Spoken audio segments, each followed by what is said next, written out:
উপলক্ষে বিএনপির নবগঠিত ১৭১ সদস্য বিশিষ্ট পূর্ণাঙ্গ কমিটির অভিষেক ও সাংস্কৃতিক অনুষ্ঠান উদযাপিত হয়েছে। আমাদের ইতালি মিলান প্রতিনিধি ফেরদৌসি আক্তার পলি জানান, রবিবার স্থানীয় একটি হলে পবিত্র কোরআন তেলাওয়াতের মধ্য দিয়ে প্রথম পর্বের আলোচনা সভা শুরু হয়। এরপর অতিথিদের ফুল দিয়ে শুভেচ্ছা জানান লাভেশিয়ার কমিটির নেতৃবৃন্দ।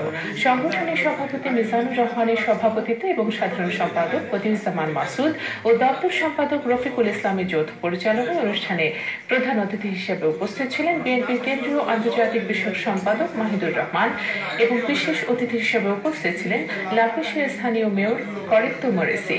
এ সময় প্রধান অতিথি মাহিদুর রহমান তার বক্তব্যে বলেন, বর্তমানে বাংলাদেশে এক অরাজকতা বিরাজ করছে।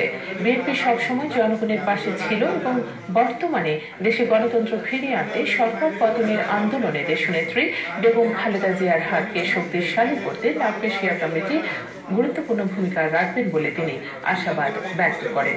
এছাড়াও আরো বক্তব্য রাখেন ইতালি বিএনপির সভাপতি তায়েফুর রহমান ছোট, খন্দকার নাসিরউদ্দিন, আব্দুল পান্নান হীরা, মিনুর রহমান সালাম, ঢালি নাসির সহ অনেকে। অনুষ্ঠানের দ্বিতীয় পর্বে মনোজ্ঞ সাংস্কৃতিক অনুষ্ঠান অনুষ্ঠিত হয়। স্পেন